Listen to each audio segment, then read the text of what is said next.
Hi guys, today I'm going to be doing Eden Zero, chapter 108, Nadia, the love of my life. So I thought this chapter was quite an interesting chapter, definitely one of those starters chapters. And there's a lot of mysteries that need to be solved, and a lot of mysteries are, what do you call it, are shown, I guess. There's more mysteries and more questions that need to be answered. That's what I meant.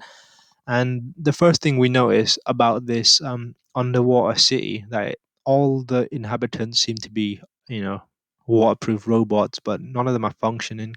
And there's a massive similarity to the Shiki's hometown of Granville. And Rebecca almost slips up by mentioning that, but she, kind of stops herself when she realizes what she's saying is very insensitive. But Shiki doesn't really seem to react to that, and I'm kind of, it's kind of interesting because I thought he'd be very emotional about how it reminds him of the situation in Granville, and he even has a little flashback and even like compares them to his robot buddies back in Granville, but he doesn't really seem to show any remorse or any emotion. So that's quite interesting because as far as we've seen, Shiki's been a very emotional kind of character.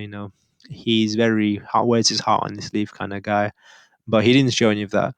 And what's more is we find out there's a monster octopus, and it grabs the members of the Eden Zero one by one. And I do like how Hiramashima is very self-aware and he's making it into kind of a little comedy sketch, about female anime characters and tentacles. And when Rebecca gets grabbed by one of them, what do you call it? Weiss makes a comment about how it's finally happening, and it has a very perverted face, kind of making that's kind of Hiramashima making a self-aware statement and a bit of comedy out of it anyway.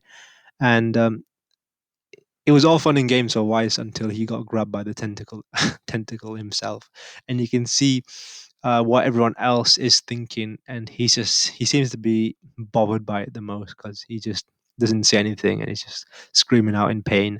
So I guess that's what he had coming to him anyway. And Shiki tries to fight the monster, but his gravity doesn't seem to work very well in water because he seems to be floating because of his buoyancy. His buoyancy but so he ends up getting out of the water and coming down into a massive slam into the octopus, freeing everyone from the tentacles' clutches as they all run into the temple. And upon entering the temple, they notice that they're no longer underwater. So that's interesting to note that they're not underwater. But and Weiss makes some more jokes about Shiki, but as per usual, the jokes kind of fly over his head. And I really liked Weiss in this chapter for his comedic value. I thought it was pretty hilarious, and it lightened up the situation a little bit. But this chapter is very mysterious. Like what's happened to all the citizens of the underwater city. Why is the octopus there? And one thing I did notice about comments about the octopus doesn't look like an octopus. So that could be something, or it could just be, a comment on the weird design. I don't know, but that could be a dead end. But I feel like that could be something. And the main important thing I forgot to mention is when they investigated the what do you call it, the spaceship that crash landed anyway.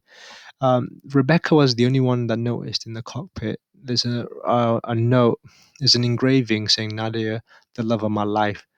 And upon entering the temple, as it was called, we meet a robot character anyway, called Nadia, and she seems to be the guardian of some sort. So Rebecca kind of clicks in her head that the dead person could be her lover or some kind of admirer anyway.